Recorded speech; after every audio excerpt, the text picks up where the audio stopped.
2, 1. Cool. And hello everybody at Speed Stuff. I am Tasselfoot. You can call me Tass. Uh, Piner, whenever we're ready to start with the timer and countdown, let's get that clock rolling as soon as possible. Yep. We are ready for the countdown. As long as you are, we'll just do it now. So, uh, 10, 9, 8, 7, 6, 5, 4, 3, 2, 1, go. Cool. Thank you very much. So yeah, I'm Tass. This is GRIS. It is a game as art platformer with light puzzle elements by Nomada Studios. It was released late last year. In Spanish, gris means gray, and that does have meaning for the game. Our plot for this is that Gris's mother just passed away, and she is at the very start of her journey through the 5 emotions of grief. Those being denial, anger, bargaining, depression, and acceptance. And those 5 emotions are going to be represented by 5 colors. So while she is gray, currently she's going to progress through white, red, green, blue, and yellow. Some of the defining features of this game are that there is no text anywhere in the game. All of the story and all of the feels are told through visual and audio cues. There's also no death, there is no damage. If you fall from heights, there is a little dance that happens in animation to simulate that you've landed okay. After and outside of cutscenes, we're going to do our best so that you guys never really see that animation, but it is a thing that exists to kind of showcase that you're not actually being hurt. This is the any percent no restrictions category. That means that we are going to hop out of bounds for a little bit in the middle of this run. That's the main difference between this category and the no out of bounds category. The no out of bounds category is the more popular category to run as it's done on current patch. This category, the any percent, is only available for playing on 1.0. So it does require a little tech setup and work to down patch to the 1.0 version of the game. There's like 2 or 3 other very minor differences in this version versus the current patch, but I'll call those out when they happen. They are very minor. And the out of bounds skip is about 2.5 minutes for a section that it skips. So that's our intro cutscene here to Greece. We're going to do about 40 seconds of very downtrodden and slow walking here before we get our first ability at the start of the game. We're going to get an ability in each of the 4 main sections. The white / denial that we're in right now is much more of like a prologue section. It's going to be over in about 3 or 4 minutes, whereas the other 4 main chapters are each 15 to 20 minutes long, and they each have a true power-up that you receive in the middle of the section.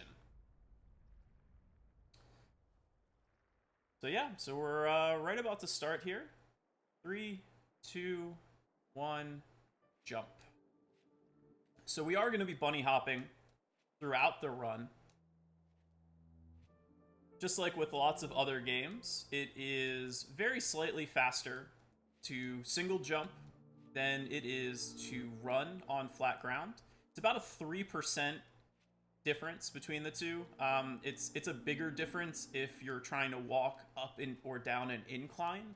So especially in a section like this, you want to be jumping because there is no speed loss when jumping.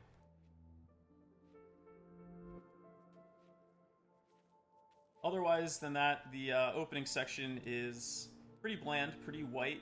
One of the cool features of this game is that the entire world is one large map and we return to the central hub at the end of each of the sections. One of the downsides to that, though, is that there's a lot of sections where we're kind of just moving from the hub to the start of the area, or vice versa. The game does try to fancy that up in certain ways, but there's a lot of just kind of hopping around between areas. So right there, probably didn't notice, but we jumped into the cutscene. That saves about half a second in this particular cutscene. We're going to try to do that in pretty much every cutscene throughout the game, and it saves anywhere from almost nothing to about 2 full seconds for one particular cutscene. That time being the difference between our ability to jump and GRIS's slow walking in a cutscene.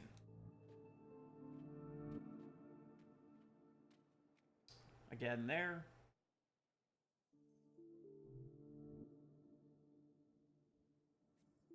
The other main category for this game is our 100%, which is called All Mementos.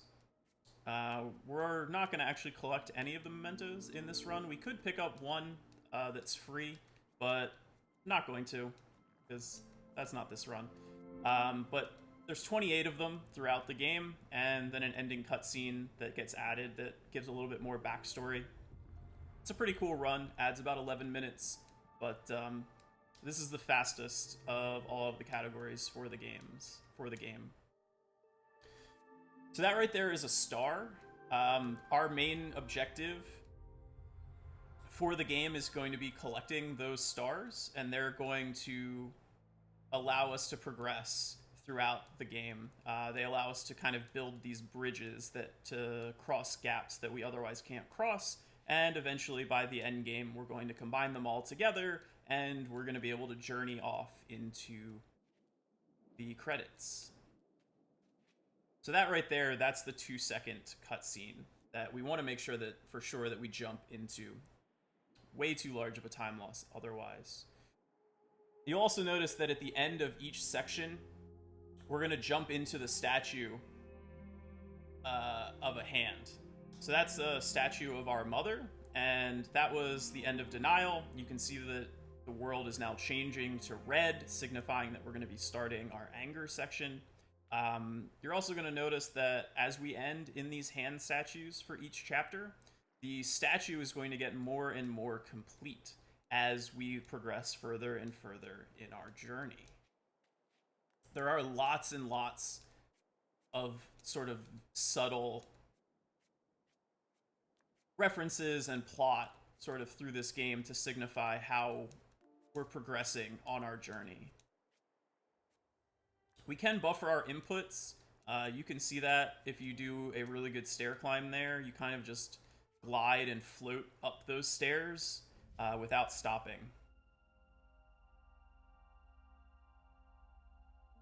And this is our central hub, where we deposit those 3 stars that we collected up into the sky. That will be our final destination.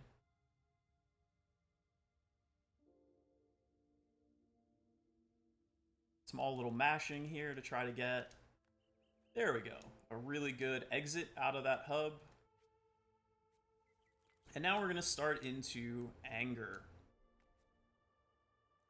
You do need to play this game. That right there, you might have noticed it, might not have noticed it. There was a tiny little spot where GRIS just jumped forward. That's called a zip. The reason that happens is if GRIS's neck gets bisected by any sort of terrain element on a diagonal, the game doesn't like that. You probably wouldn't like it if your head was getting cut off by something, and it pushes GRIS in the downward sloped angle out of the whatever that element is. So in most instances, we're going to try to take advantage of it. It only saves, a couple of frames when you do it. But it actually can happen against you, and we call that the bad zip. And so there are a few places where we're going to try to avoid getting those bad zips, and in other places we're going to work to try to make sure that we get the good zips.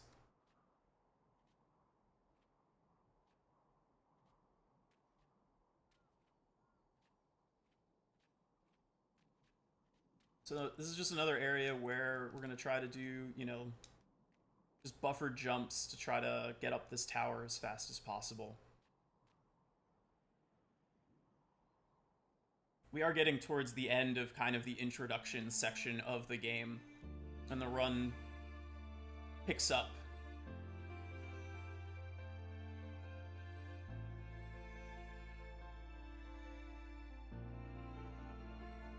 In case you weren't sure what game that we were playing.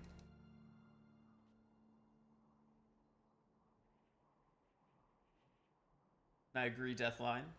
Game is gorgeous. I'll point out a couple of times in the run of especially excellent backgrounds and scenes for you guys to have some jaw drops at.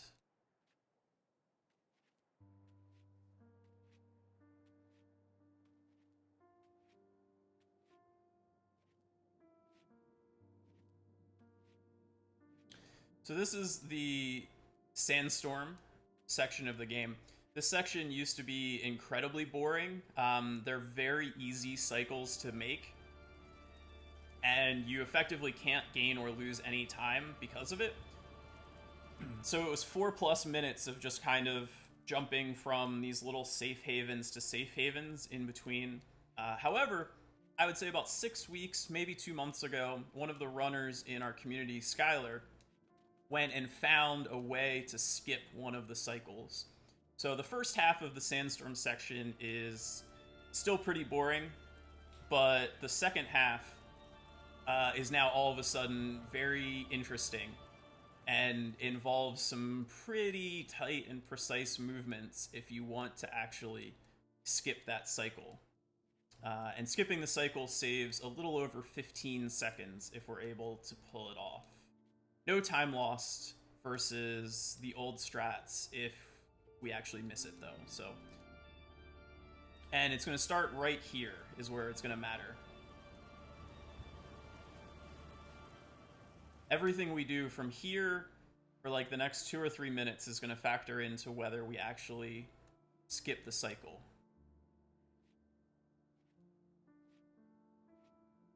So far, so good. Off of that slide, I got a momentum jump that allows me to get further at a faster speed. And we're going to do that throughout the run as well. There are lots of those slides in GRIS.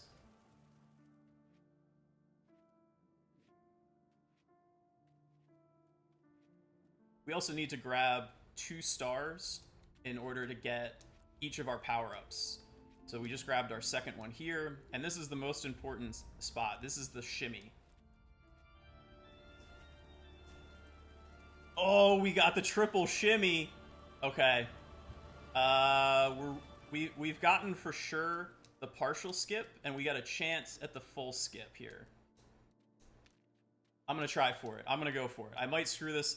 It's gonna be really tight, and if I miss up the full skip attempt, I might fall all the way back down, but I'm gonna be greedy. Oh, we got it. We got the full skip, boys and girls.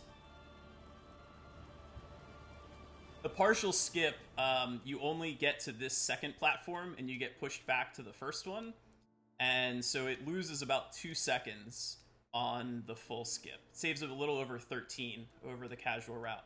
So we want to trigger this. There we go. Trigger that as early as we can, because we still haven't skipped the cycle yet. All of this still factors in. Most of the tricks in GRIS you only get one try at. Otherwise, you lose like tons of time, and it's not worth doing things again. Or the game does a lot of mechanics preventing backtracking, so you can't try things again. All right, we're gonna have to jump here and make sure not to jump early. All right, there we go. We landed on the invisible edge of the platform, and we skipped the cycle. Normally, we're supposed to have to wait for another sandstorm there as we exit that giant rock creature, but we managed to skip it. Hooray, time save. So this is our last sandstorm until we get our power up, and we're going to progress to the second half of red.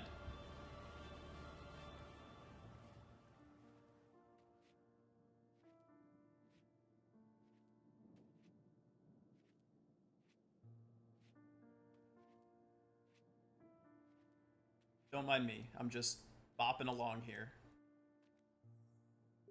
So there we go. Since we are in red, we are in anger, we're going to get a very angry power up here.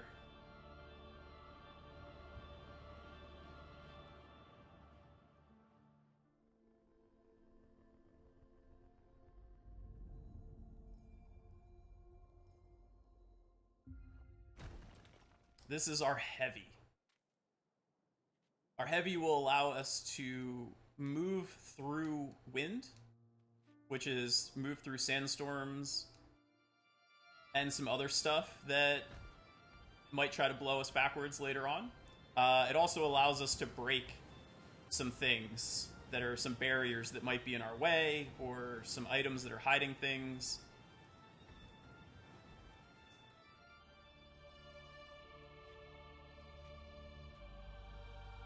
The game is very good at presenting us tutorials without words on how to utilize new features. So you get that giant sandstorm there that you have to heavy your way through, and then now we're going to get a sequence of barriers that we have to heavy through as well. I don't really understand the symbolism of this section of the game. It's one of the few areas where I don't get the symbolism, and the game is very, very rife with symbolism throughout the game. But like this area, you can explore down here, and there's a bunch of stuff. I don't know. My meathead brain isn't enlightened enough to understand. Maybe somebody will explain it to me one day. But everything else, I'll do my best to pass along what I know so that you guys know as well. So this is the second half of red, now that we have our heavy. And this area of the game is the most cycle-based section of the game. And hopefully we don't have any big issues and have any issues with things kind of snowballing, where a second of time loss winds up resulting in like 6 or 7 seconds. That would be bad. This windmill section is pretty annoying on its cycles, but we made it. No problem. First cycle windmill. Not the hardest trick in the game.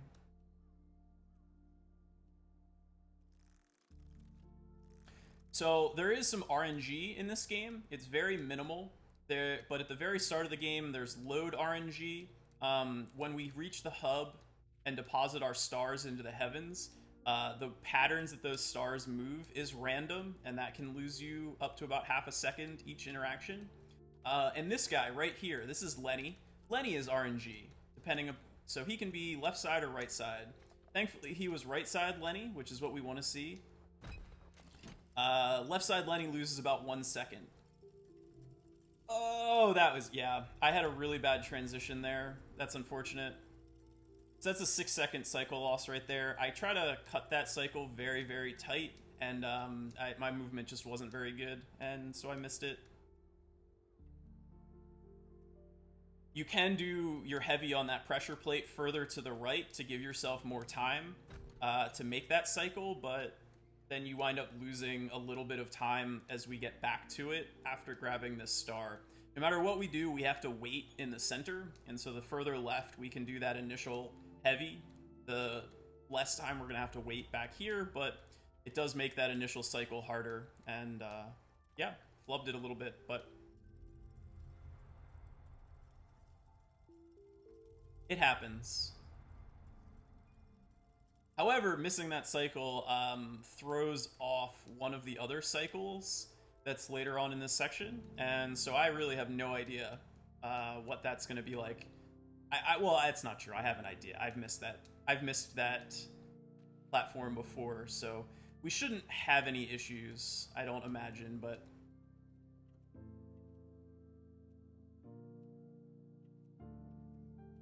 but we might. Probably not, though. I think we'll be fine. Let's see if we can get an insta-heavy. Hey, we got it. So that's an insta-heavy right there. That's a pixel-perfect trick where if you line it up and do it fast enough right in the seam between your rock and the breakable part of the rock, the game won't understand what to do with the heavy animation, and it will just instantly open your heavy and break the object.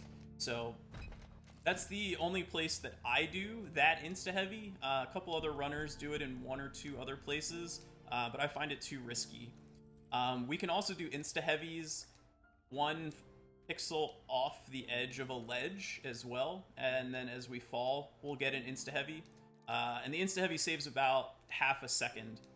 It operates under a similar logic as to the zips.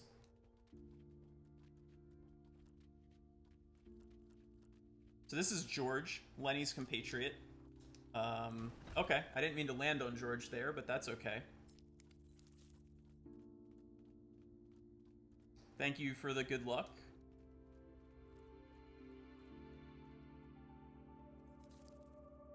That was also the cycle that I wasn't sure what it was going to be on. Normally George on fastest, without missing any other cycles, is on a very tight cycle to make. But when you miss up the first cycle, it winds up making George on a much easier cycle. So that's what we had there. An easy George. And yes, those were Of Mice and Men references to Lenny and George. Because I am a giant dork.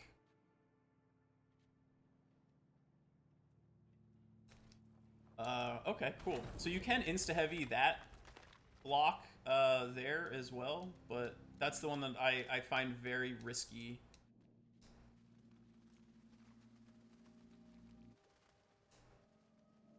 Alright, you guys didn't see that. That totally didn't happen right there.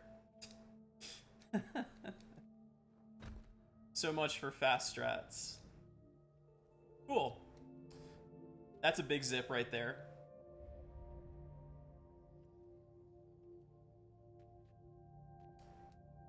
Hitting down those stairs is the biggest zip in the game. And so yeah, so we missed the cycle. Can wait for it around.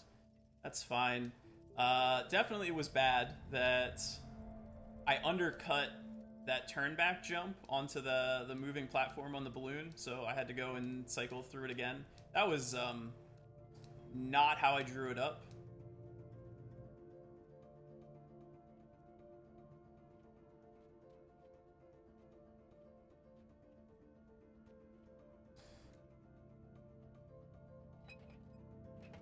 Of Mice and Men's a pretty good book. It's mostly just because Lenny is a tiny little rock and George is a really big rock. So, you know, that was the first thing that came to my mind in regards to like characters that are related and one is like small and one is really big. So this is the Ferris wheel. This is one of the spots that is different between down patch and current patch. In down patch, if I had walked off that ledge and then did my heavy, it would not work, and I would have to go through that entire Ferris wheel section again. However, in current patch, you can.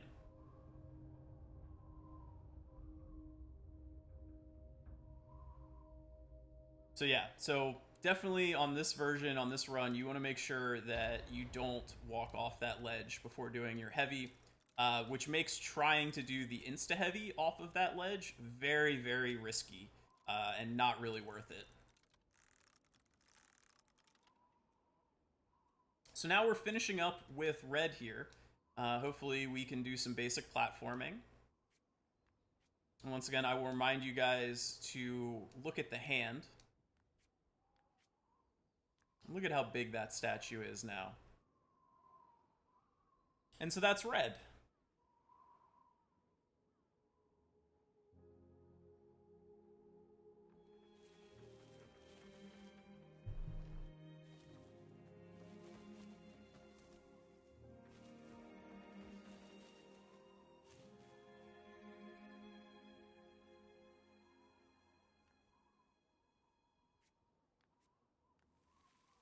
And this is our backtracking here as we move to the hub so that we can deposit those 5 stars that we collected in red.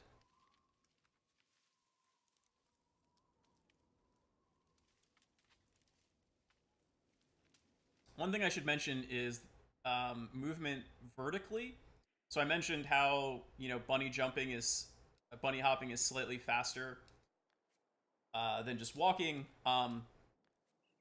Doing a heavy is significantly faster in vertical speed than just free falling.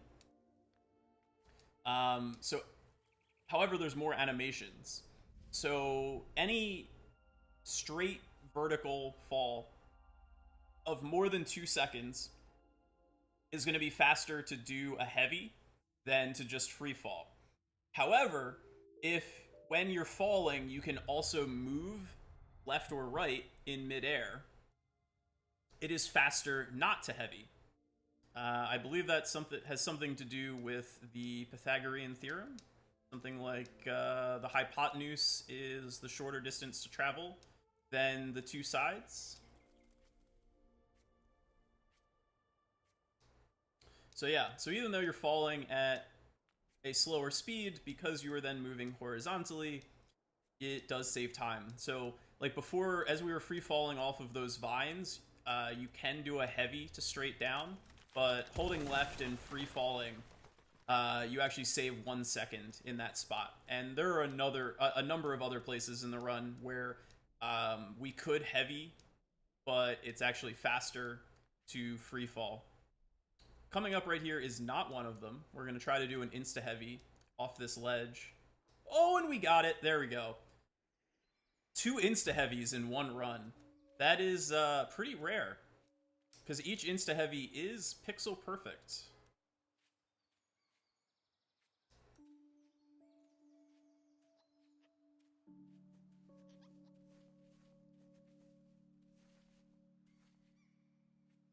Yeah, you guys, you didn't know that you were getting a literature lesson and a math lesson in your speedruns. But that's what I'm here for. I'm here to impart some knowledge.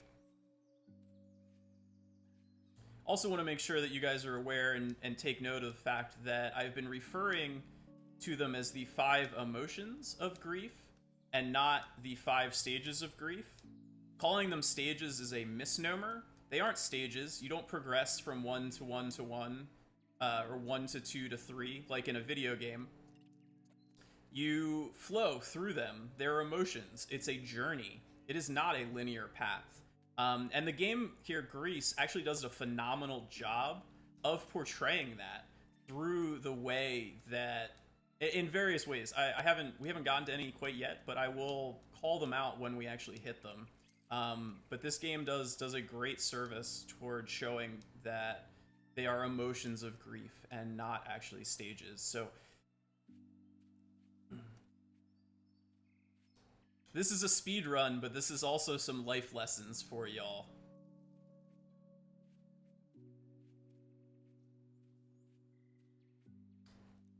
There's no screaming when you're mad in GRIS. This is way too chill of a speed run and too emotional of a game. You have to do it proper justice, my friends. So once again, we get some momentum on that triangle, and then we can jump off the edge of it. Well, you can be feral in the woods, because we're in the woods right now. These are the woods of bargaining.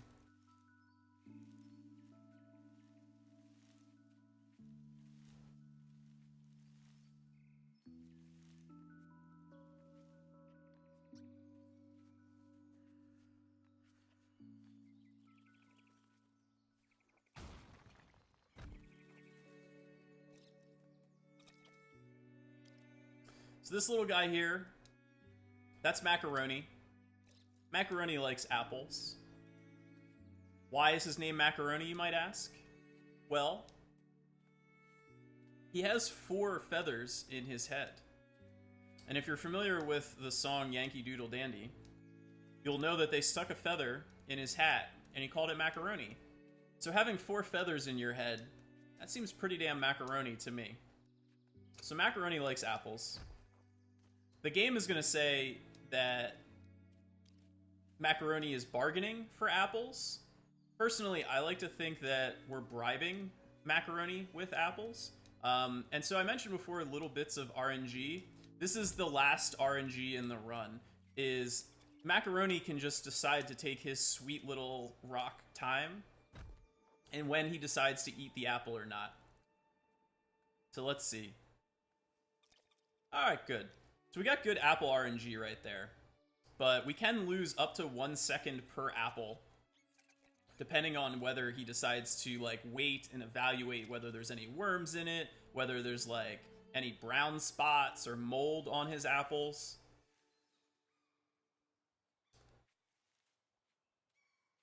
So right there, that's an example where we're going to not see the fall animation play. If we had jumped into that hole instead of just fallen and walked off the edge into it, we would have gotten the fall animation right there.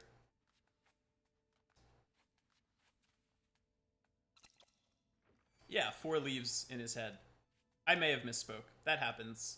I can be dumb sometimes. I know I seem smart talking about literature and math and like psychology on this stuff, but I can be a dumb person too. It happens.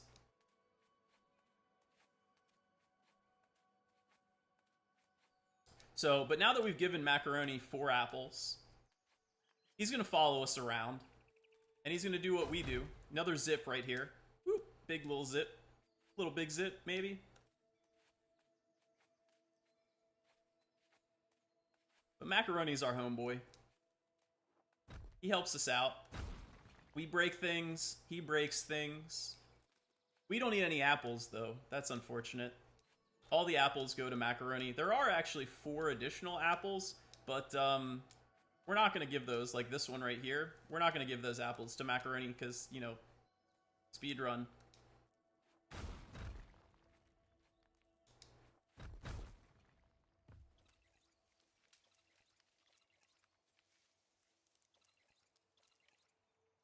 So that was bad. I meant to jump off that edge. Not really sure why that didn't happen. That's about 1.5, 2 seconds time lost off the edge of that slope.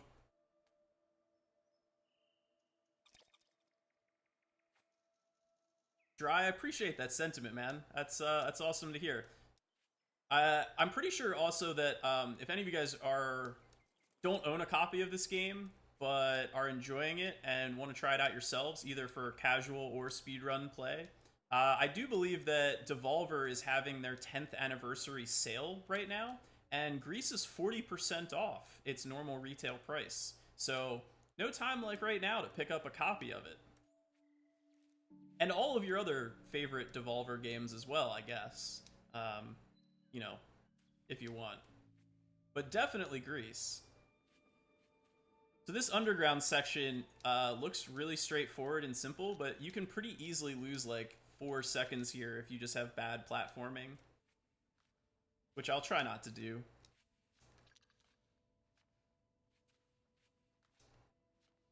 So yeah, that was pretty good. Maybe like less than a second lost there.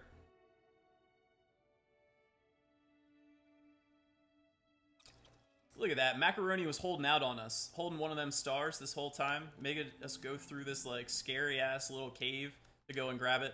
Say goodbye to Macaroni though. We are not going to see him again for the rest of the run.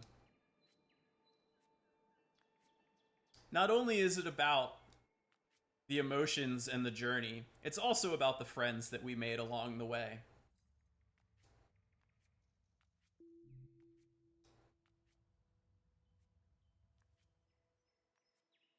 So as I mentioned before, you know, we have to grab 2 stars in order to get our power up in each area.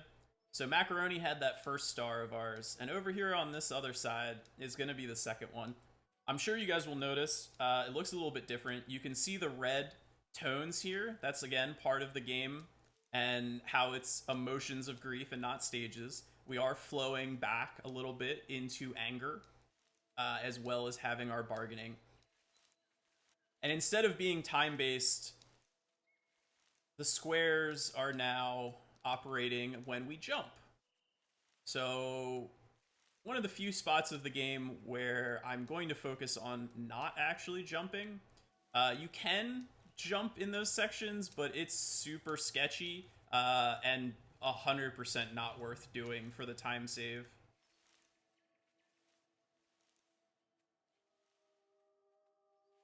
And there's our second star.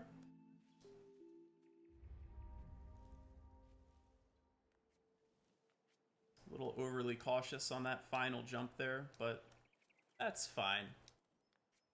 I hope you guys are ready for another power-up. I sure am. Because we're about to learn how to fly. Those little swirling red birds there, they send us way up. Boom. We also now can double jump. There you go. Shown in the cutscene. And our double jump is going to be slower than our single jump. So when just moving, we're going to focus on single jumping as much as we can. A lot of places we're going to need to double jump, so, you know, we'll do that. Again, it's not terribly slower to double jump.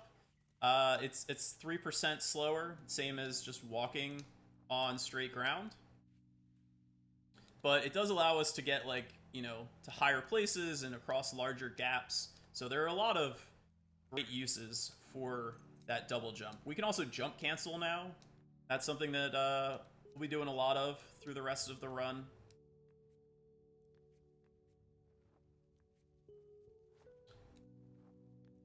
I lied earlier. There is one remaining piece of RNG that's coming right up here. The reason I don't really consider it part of it is like 90% of the time it's the bad RNG. So like when you actually do get the so that was the bad RNG. So when you actually do get the good RNG, it's like super rare. We're gonna do some like, oh, that was bad. Okay, so we're not actually gonna do some super precise jumps there in order to like do some fancy tree movement here. I'm gonna try this. That is not gonna work. Yeah, that was way too tight. If I hadn't screwed up before, we would have done some really cool stuff through there and on the next level.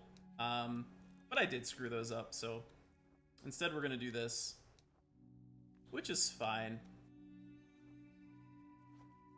I think we should be able to make, yeah, we'll be able to make this really easily. Okay. So yeah, if I hadn't screwed things up, we would have been able to like make all of those cycles really, really tightly without stopping across. We call that double fast trees. We don't have any name for what I actually just did there. That was just bad. We get to fly with the birds here. Statue of Mom. We can also break pots. Pots have very variable hitboxes. It's one of the annoying things in this game. You kind of just have to learn which pots have big hitboxes and which pots have tiny hitboxes and plan accordingly. I don't know. Are you guys ready for a boss fight as well? Because this game's got boss fights. I don't know if you knew that or not.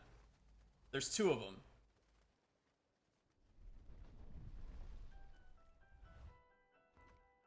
This is the bird. Bird is angry. Not really sure why. We can't really bargain with the bird, unfortunately. Bird doesn't really like bargaining. Bird likes angry.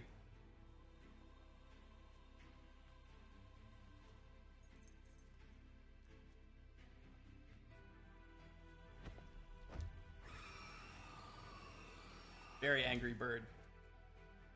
No pigs, though, were harmed in the angriness of this bird.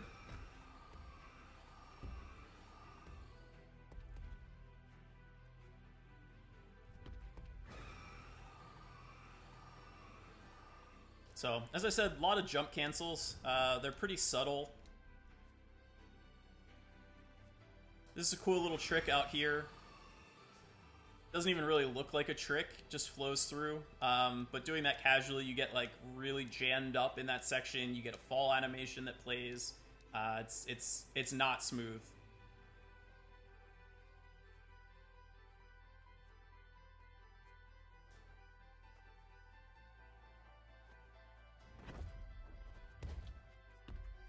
Just doing our best to avoid the bird, or you know, sometimes the bird helps us, like that. You know, gives us a little push. Coming up is another relatively new trick, and I'm the only one that goes for it in like all of their runs. Some of the runners in the community go for this trick when they're like on bad runs already, because like why not? This is called the bird blow. Saves 3 seconds, but loses either 7 or 10 if you screw it up. And it is really finicky. I think I got it. There we go. First try bird blow. Save those 3 seconds.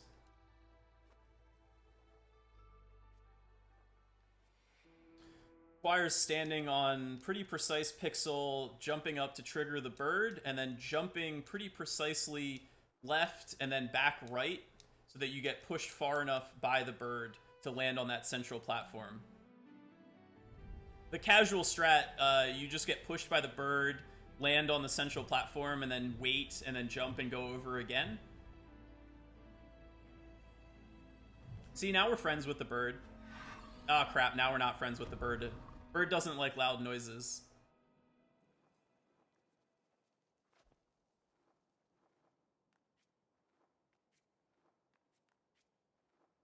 Hey, Laurie. Yeah, you just either saw or missed bird blow, depending on when you just appeared. Notice in the background, very red. Angry bird. Emotions of grief. So this is the final part of the bird fight coming up right here. No audio playing in the background, no soundtrack, very intense. So we got some cool strats here as well. We just run right at the bird, jump, and then we heavy this pot. Casual strat involves like getting blown backwards and like breaking the pot separately, and it's slow. Oh yeah, shit. I forgot what version I'm playing on. This is the other thing that's different between current patch and the down patch version, is you can't do the fast strat. Oh, did I not? Wow, I didn't trigger it. I should have practiced this. So yeah, there's a fast strat on current patch that's really, really easy up here, and I forgot that I'm not on current patch. So I'm just going to do the casual way. There we go. And just trigger it. That was really, really slow. There is like a slightly faster way of doing that on this down patch version. But, whoops. I don't run this category that often outside of marathons, so I muscle memoried my way into current patch strats. There's another cutscene we're going to jump into. Again, look at the hand, look at the statue. We're getting more and more whole here. And this has been green.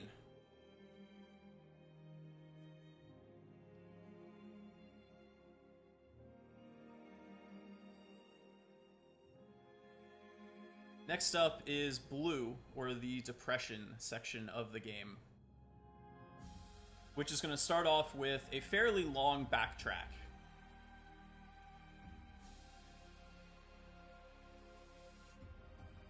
Yeah, that backtrack happened to be a good time to read some donations. Yeah, actually, give me like 30 seconds. There's a trick right at the start, and then after that, yeah, go ahead. Actually, no, go ahead. Please, read donations. Alright, so we have one extra donation that ended up coming in. We got $10 from Slowa the Demon that says Kuro did nothing wrong, and that went towards Save Kuro. So if you want to insect Kuro, Shadows Die Twice, kill Kuro, that's ahead save is currently ahead by $10, and you have to put your money towards that. Nice. And you can donate at the link posted in chat. Awesome, perfect timing. So the trick is going to happen like right here. It's a blind jump. And I was late, so I didn't get it. Really tight window there, and it's a blind jump. So if you go early, you jump into the wall and then float out of it. And if you go late, you fall into the water like that. But if you do time it correctly and you get the fast glide out of that tower, it saves about 1.5 seconds.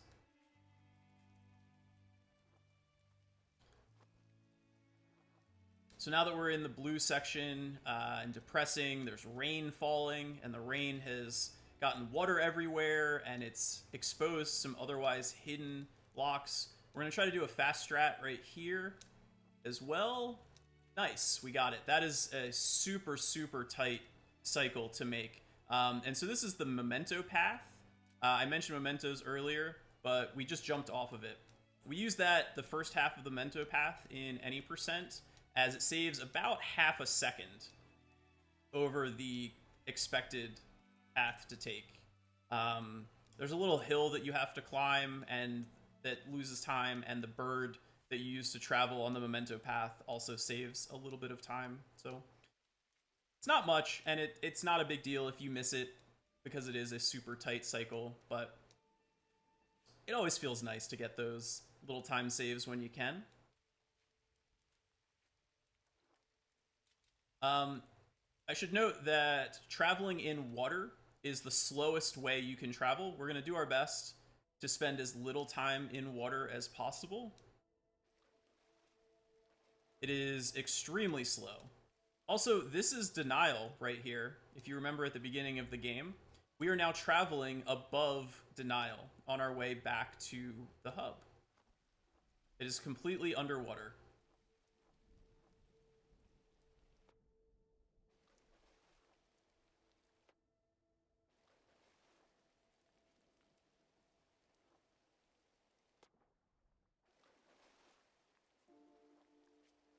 So as this is the depression section of the game, I do want to call out and note that if any of you guys out there are going through a rough time, if you're thinking any dark thoughts, if you need someone to talk to, in the United States, you have the Suicide Prevention Lifeline, 24/7 available at 1-800-273-8255, or available on online chat. There are similar lifelines and chats available in other countries as well. Or talk to me if you want to. I stream, I talk to people. I don't really know anything, but I'll listen to you. And, just know that things always get better. You can also help by donating to the Trevor Project, which all of your donations for this marathon will go to. So also, as of right now, we are cycle locked. We're going to do about 4 minutes of travel down to an ice cavern.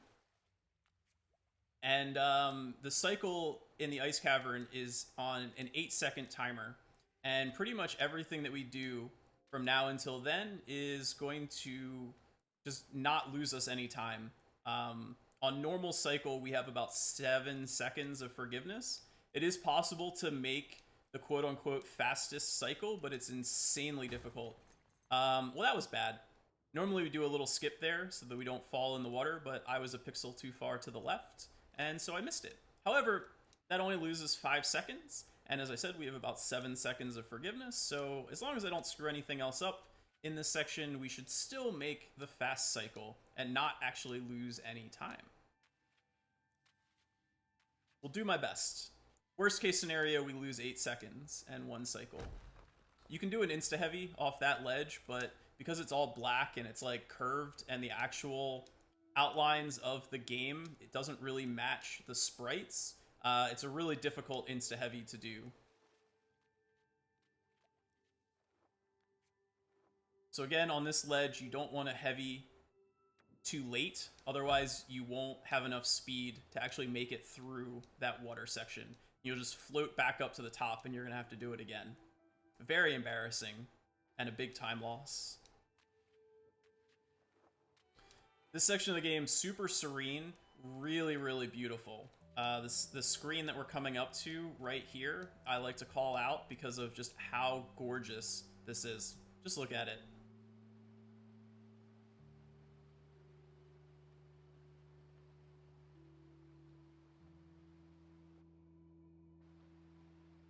It is just so sexy.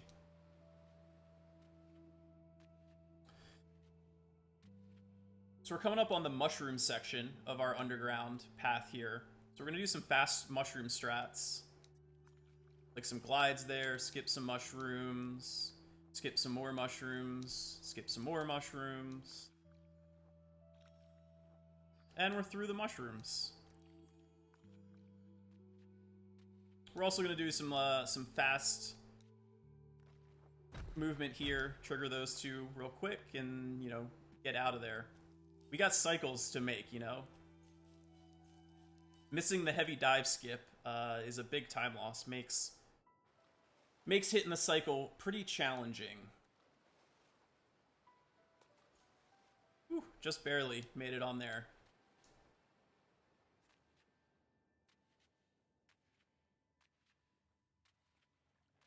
We're going to break a pot right here, and this pot has a massive hitbox. Look at how far away we're going to break that pot.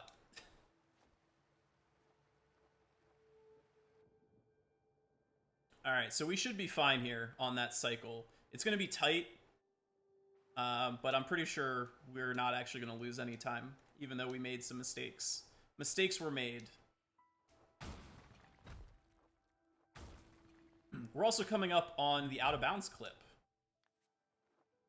And the most puzzly section of the game is right here. This game is not very puzzly. See, we still made the cycle. And you guys were worried.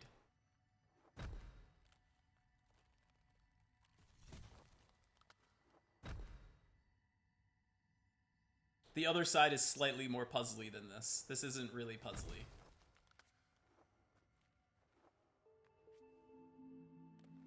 Don't be worried, everything's fine. Or as I said, if you need to talk, let me know. We can chat. I'm here for you.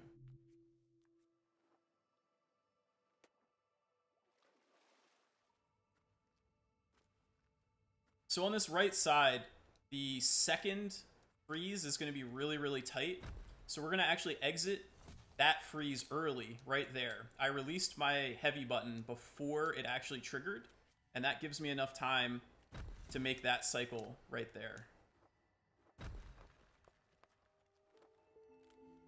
We're going to do that similar behavior in a couple other places to make tight cycles as well. So as soon as we get our next power-up, which is going to be the dive power-up, it's our ability to swim, two things are going to happen. One, it's going to make swimming the fastest mode of travel in the game as opposed to the slowest.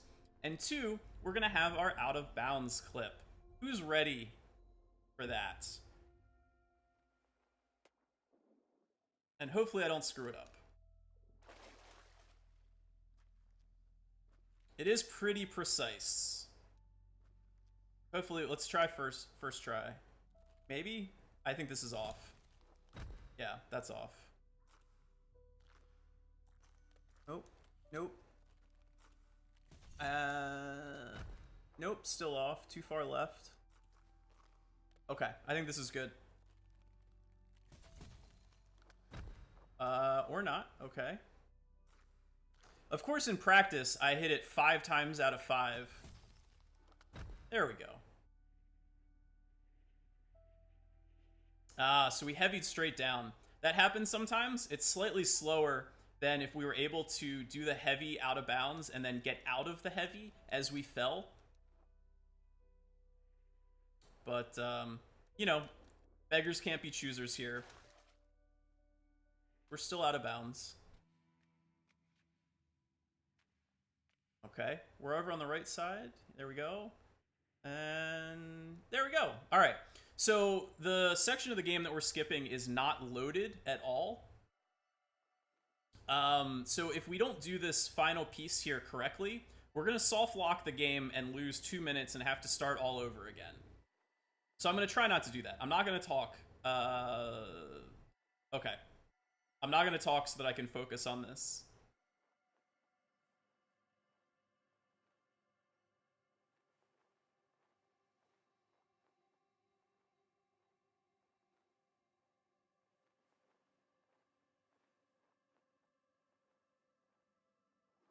Okay. I think we're okay. Oh, yeah, there we go. So we have to land in that hand. If we don't do the heavy and land in the hand, the game hard locks, and we have to exit out, and we get put back at the very beginning and have to do the entire out-of-bounds clip and movement again. But yeah, so we got it. There we go. And we skipped the entire underwater section of the game. Notice hand, notice statue. Technically, we're now done with Depression. However, we have a boss fight, and then we have a very long backtrack to the hub. Almost. There's still some broken bits in the back.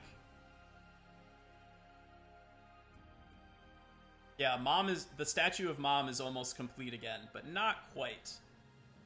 And we're going to try to get our voice back, because there's no text in the game because we have no voice. So we're going to try. We're going to try to have a voice right here, but nothing comes out.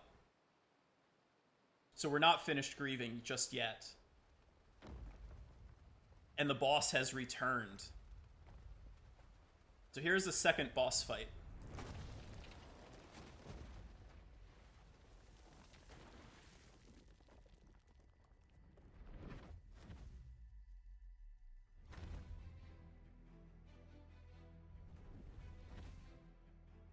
It's the same enemy as the bird. It's just personified differently. Now it's a water snake. AKA the eel.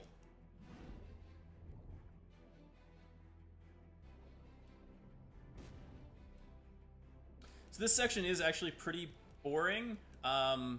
Even if you massively screw it up, you still don't really lose time here. Like maybe a second. You just kind of mash.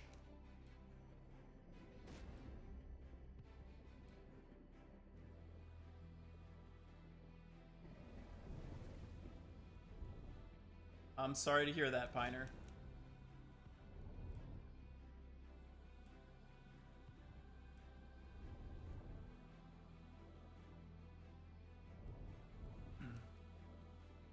Alright, so the first half of the boss fight is now finished. For some reason, the eel split into two, and then split into like 100 little baby eels that are now chasing us. So we have to go through a very dark tunnel to escape them. I think this is one of the harder sections for new runners, because it's like pretty blind, and you basically just have to memorize the whole tunnel if you want to know where you're going.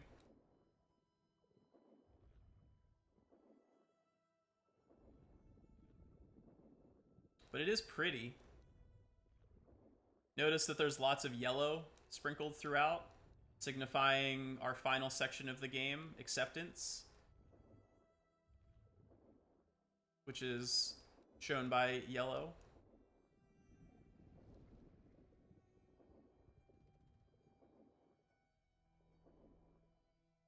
Well, I'm glad to hear that, Piner, and if, you ever want to talk or anything, hit me up, man. Oh, crap, the eel is back. Best music in the game right here. Shout out to Berlinist for their amazing soundtrack.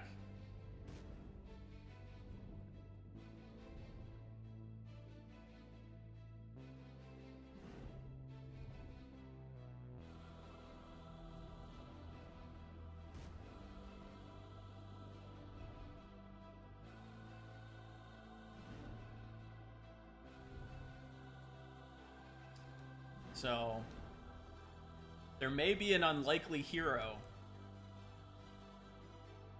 who's going to come and help us. Because, oh god, that eel is going to eat us. Oh my god. It's Turtle!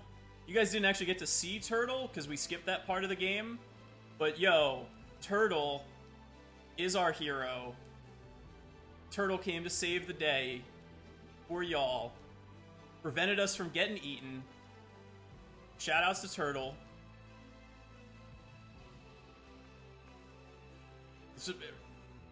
really just a small cameo in this run, this category. You get a little bit more of Turtle in the no out of bounds category.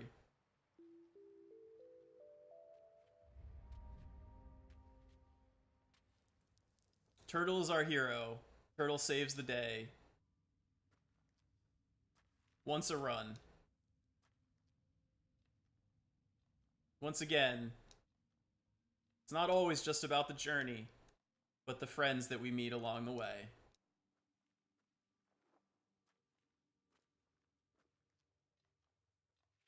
So this is our backtrack, once again, to the hub, so we can deposit the 6 stars that we collected, although we only actually collected 2 of them in this run, but the other 4, the other 4 are graciously provided for us by the game. Thank you, game.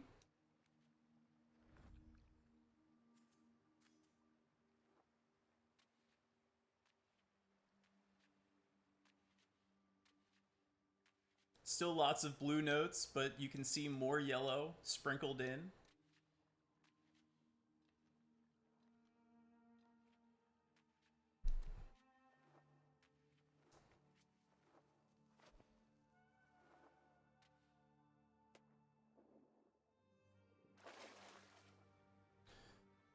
So this is coming up our YOLO jump. I feel like every game's got to have one of those. And that's why it's our YOLO jump. Because it's a jump that saves 1 second. It's really stupid to do. And it loses you 15 seconds if you screw it up. There we go. That's how you do it properly.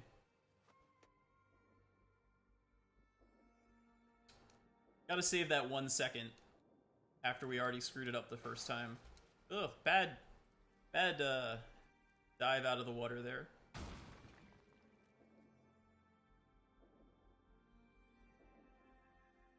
Alright, we're almost finished with this backtrack here. But we traveled a long way down to that ice cavern, so it's a long way back. This is that pretty scene that I pointed out earlier. We now get to travel through it. That's pretty neat.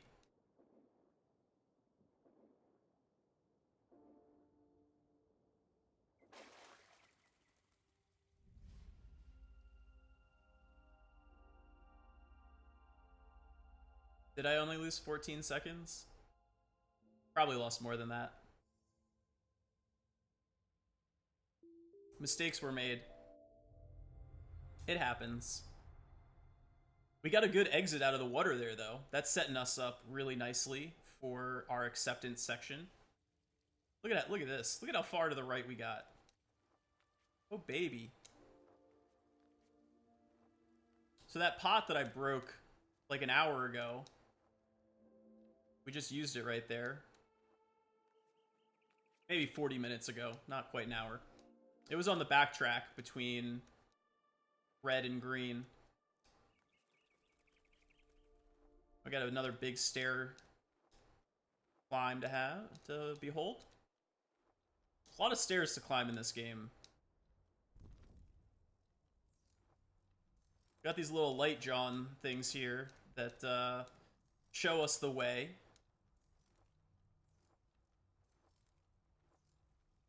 Very small hitboxes on those pots.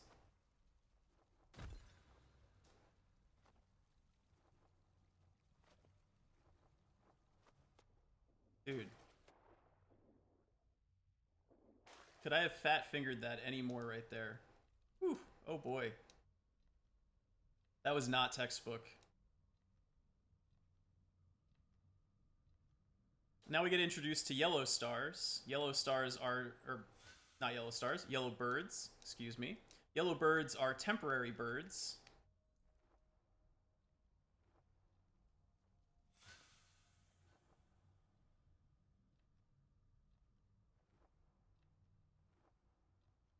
It's getting a little quiet around here. Ah, thank you for music kicking in again. Appreciate it.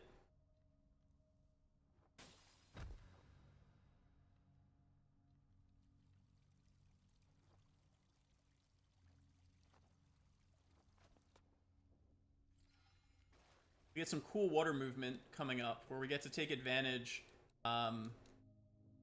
of our dive mechanic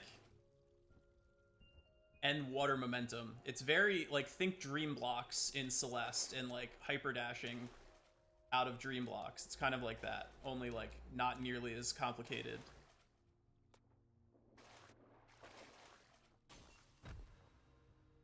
That was some sexy water block movement right there.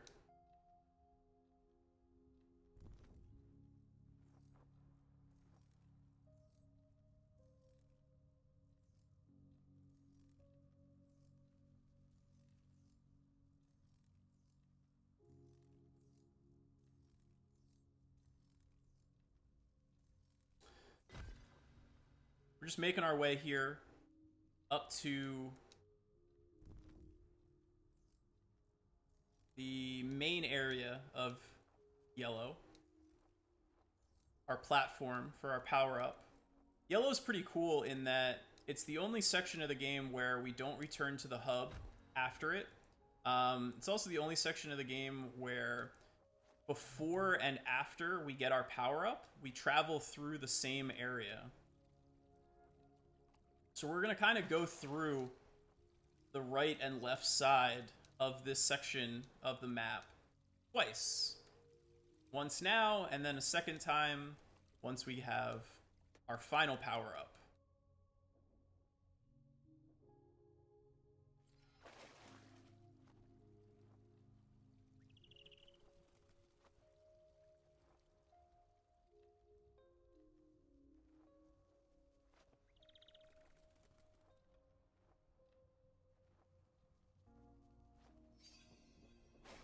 This is my favorite part of the game right here. It is really tricky and yet incredibly satisfying when you pull all of the movement off.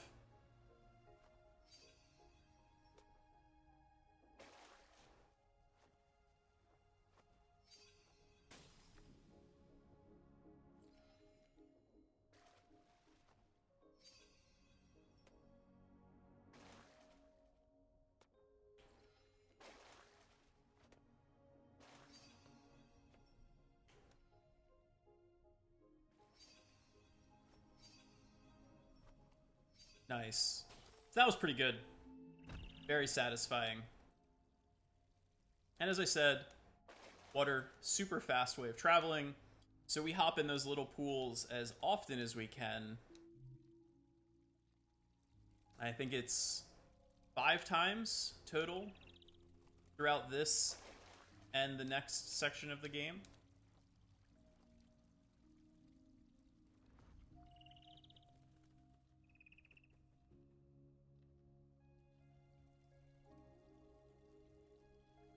Just hopping along here.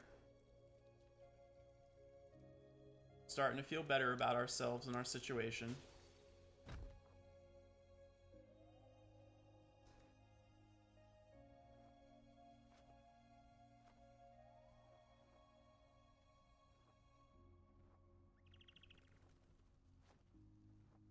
Just some more platforming.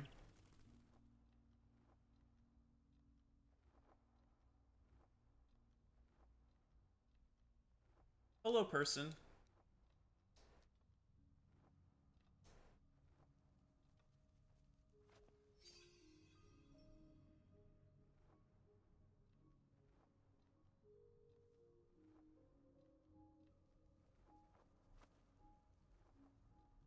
Not too much, like, specific to kind of explain or talk about through here. It's just, you know, platforming.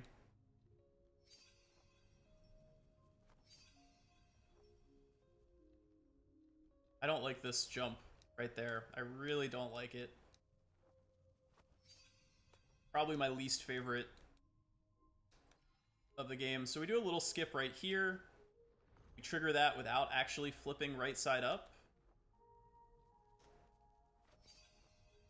There we go. Our second star for acceptance. And another little bath.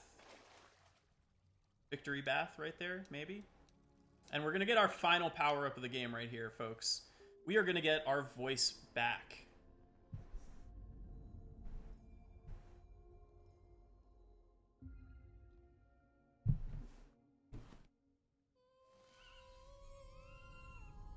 Grease has learned how to sing.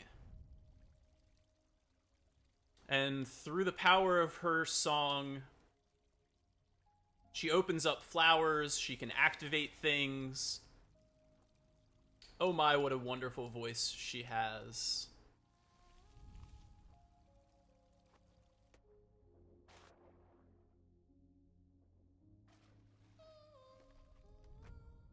This is Spider. Spider is our friend also. Well, you'll see Spider in like a second as he moves over. Hi, Spider.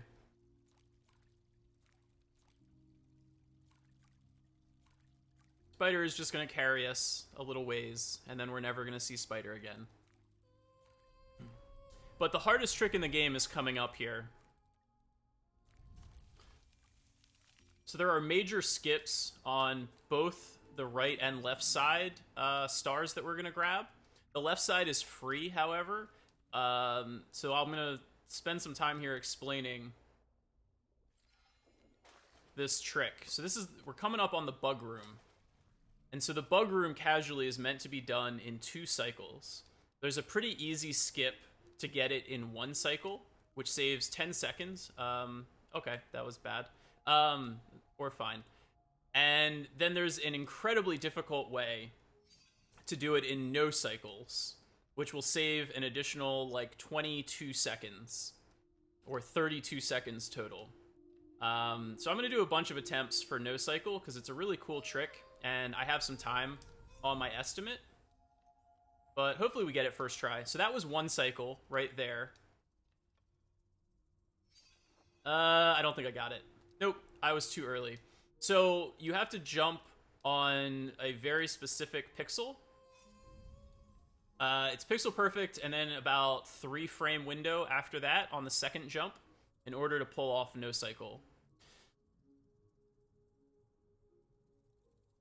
So yeah, I'll give it about 5 or 6 attempts, and if I don't get it within there, I'll just move on. But you know, it's cool. I'd like to show you guys. No, I don't think I got that either. Damn it. I was trying to make it back, so it was only 10 seconds to retry it. Versus 20.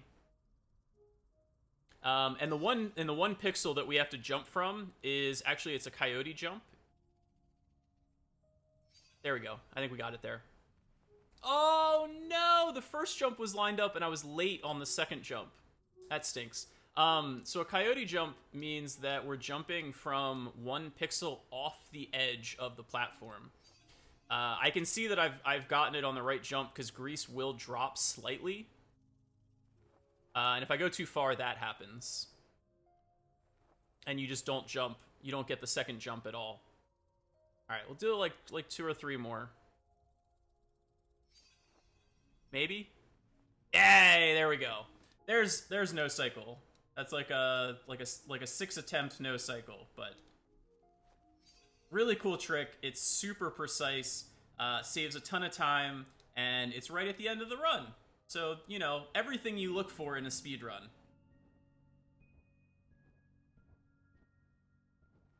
To be fair though, most runners either don't even attempt no cycle, or they just attempt it once and move on, and don't have it first try in their PB.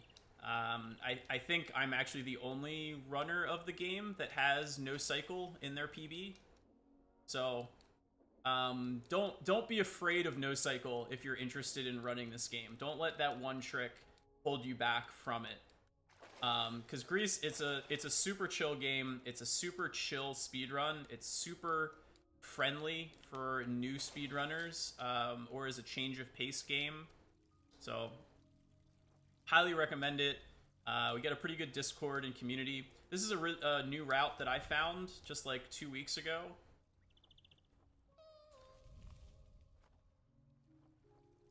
Going up instead of up the stairs. It actually loses about half a second right now, but we're gonna go back and use those same 2 flower birds again, and so overall it saves about a second and a half.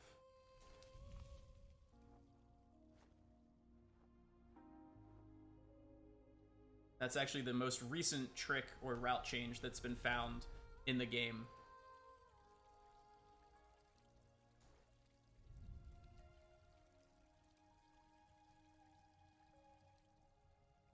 So we get a free insta-heavy right here, because we're on the edge of the cutscene. Oop, free. All you have to do is just hold your heavy button.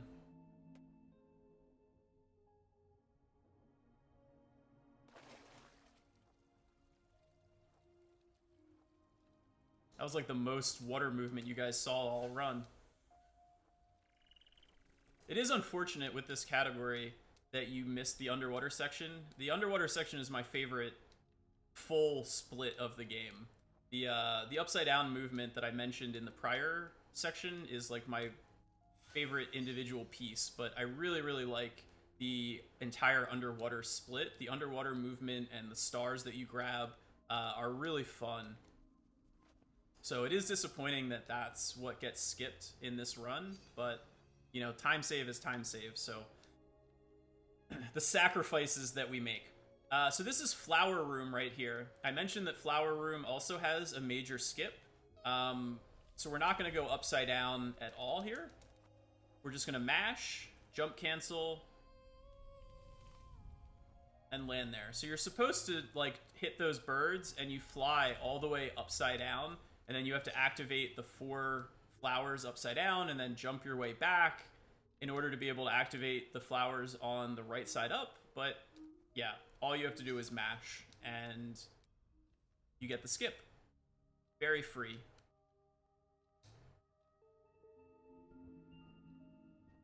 We've now collected all of the stars in the game, and all we have to do is backtrack and deposit them into the sky, and the game won't be done yet. But it'll be close to being done.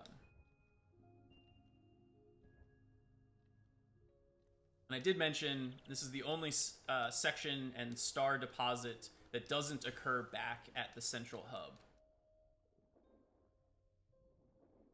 We've moved beyond that.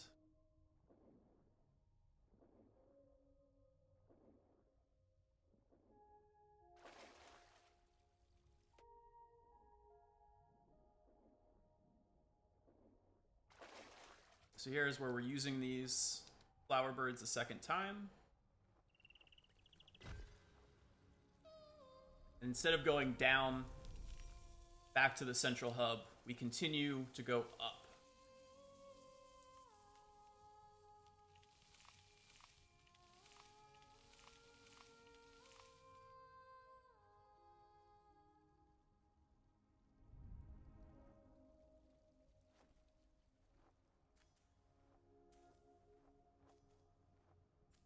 I wish there was a faster way to do these trees right there, but there isn't.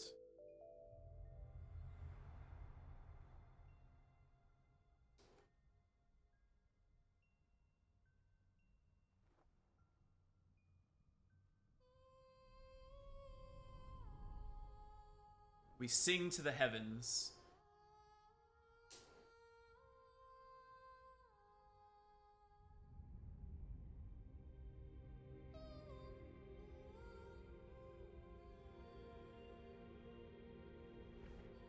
We're in the final part of the game now. We've completed our emotional journey. We've gone through our 5 emotions.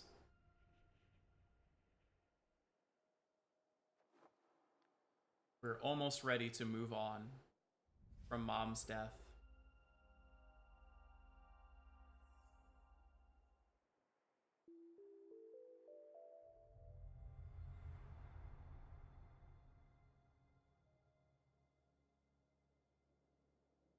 That's the journey that we've traveled so far.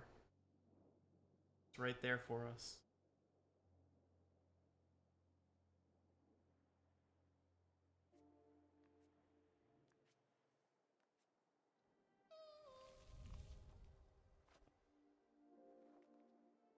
But it's not over yet. Oh no.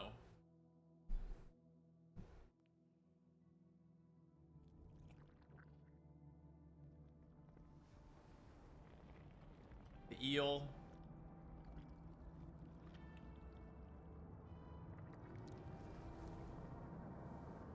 recovered.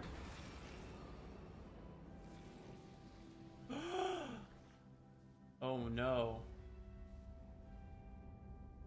They were us this whole time?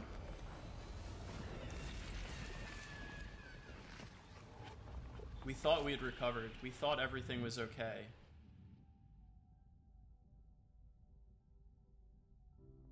But the night is always darkest just before the dawn.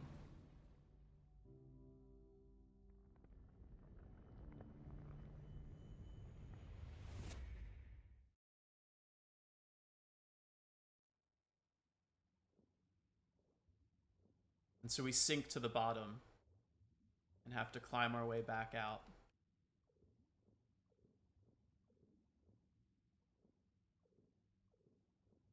We don't have our dive ability, unfortunately.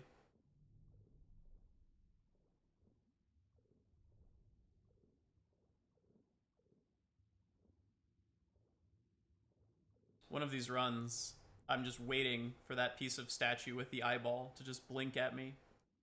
It's really gonna freak me out if it ever happens. It probably won't. But maybe it will.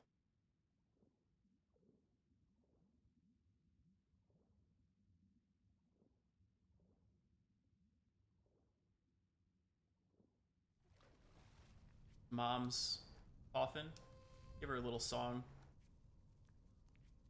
You don't need to, but it feels like the polite thing to do.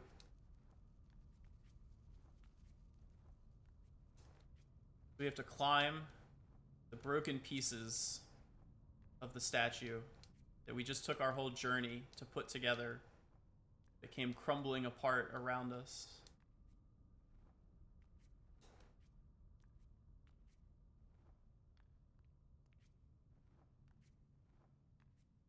And of course, back into a hand.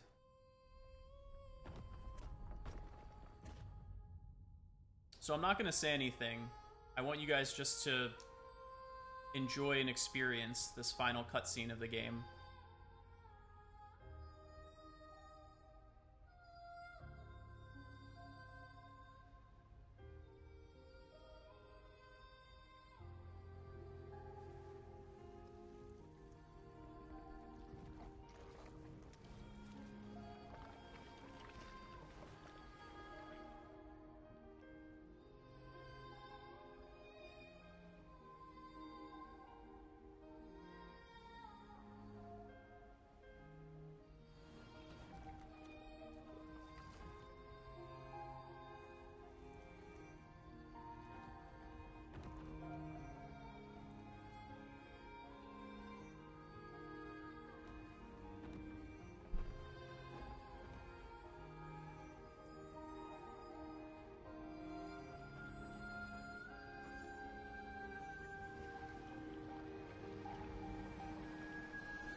Oh, that one tier, man. It gets me, like, every single time.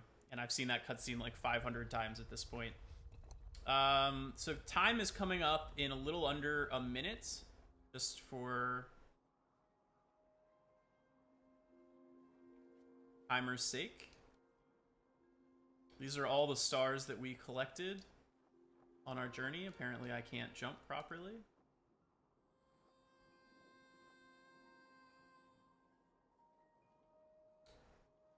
But we're traveling the road of our journey and ready to start anew. Wow, I can't jump. Oh, and that was a little bit of a bad zip right there at the end, just to really show that off.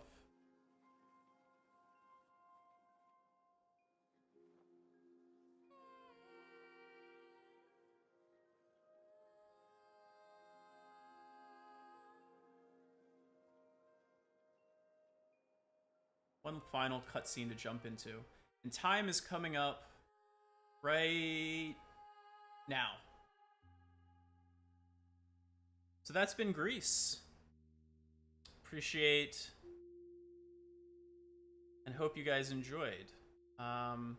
Reminder that the game is currently on sale as part of Devolver's 10th anniversary. It's 40% off on Steam. It also just recently came out on iOS, should you want to play it on mobile. It's available on Nintendo Switch as well. I apologize for how bad of a run this was. This is like the worst run I've had in a really long time, and you know, that's my fault, my bad. I hope you guys enjoyed in spite of that. If you're interested in speedrunning GRIS, the Discord is linked from the speedrun.com page. We're pretty active community, super nice people. We all run such a, you know, heartwarming game. And if you're, you know, if you happen to be interested in following me, I'm Tasselfoot, Twitch TV/Tasselfoot. I run this and a couple other games.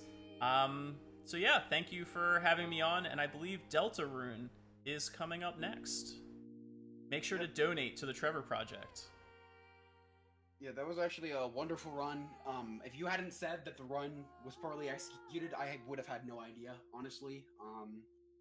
That was probably one of the best marathon runs that I've seen in a long time. So thank you so much for giving us that wonderful performance. Yeah, thanks, man. I really appreciate it. And good luck to everyone else on their runs. Absolutely.